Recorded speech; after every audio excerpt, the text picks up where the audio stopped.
Welcome to Psych with Sigmund, where we explore the fascinating lives and works of influential figures in psychology.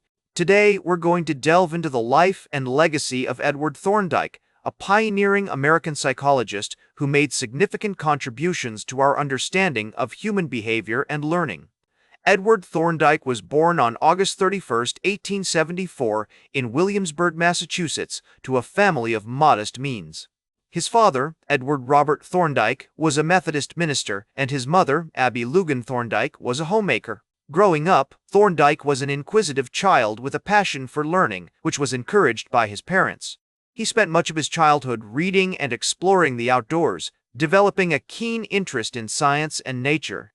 Thorndike's educational journey began at Wesleyan University in Middletown, Connecticut, where he studied literature and philosophy. However, it was during his time at Harvard University, where he earned his master's degree in 1897, that he became increasingly interested in psychology.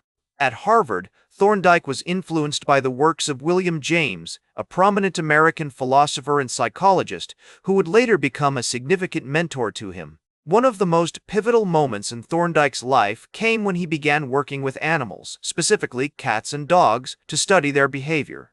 He built puzzle boxes, which were essentially enclosed spaces that required the animals to perform specific actions to escape. By observing how these animals learned to solve problems and adapt to new situations, Thorndike developed his law of effect, which states that behaviors followed by a satisfying consequence will be strengthened, while those followed by an unsatisfying consequence will be weakened. Thorndike's work with animals led him to develop the theory of connectionism, which posits that learning occurs through the formation of connections between stimuli and responses. He argued that these connections are formed based on the frequency and recency of experiences, as well as the intensity of the stimuli involved.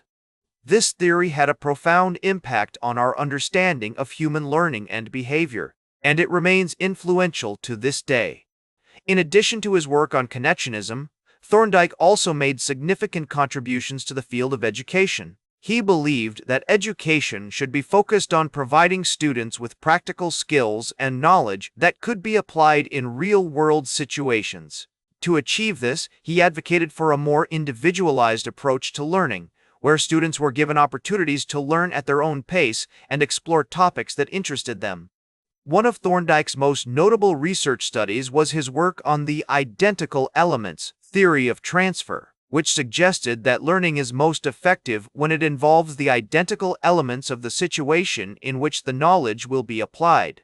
For example, if you're trying to learn a new language, it's more effective to practice speaking and listening in real-world situations rather than simply memorizing grammar rules. Thorndike's legacy extends far beyond his own research and writings. His work influenced many prominent psychologists, including B.F. Skinner, who built upon Thorndike's ideas to develop the theory of operant conditioning. So, how can we apply Thorndike's ideas to our everyday lives? Well, for one thing, his theory reminds us that our behaviors are often shaped by the consequences that follow them. If we want to change our behavior or develop new habits, we need to create an environment that supports those changes. For example, if you're trying to quit smoking, you might find it helpful to remove cigarettes from your home and replace them with healthier alternatives. His theories may not be without limitations, but they have had a profound impact on our understanding of learning and behavior. If you enjoyed learning about Edward Thorndike, make sure to like, share, and subscribe.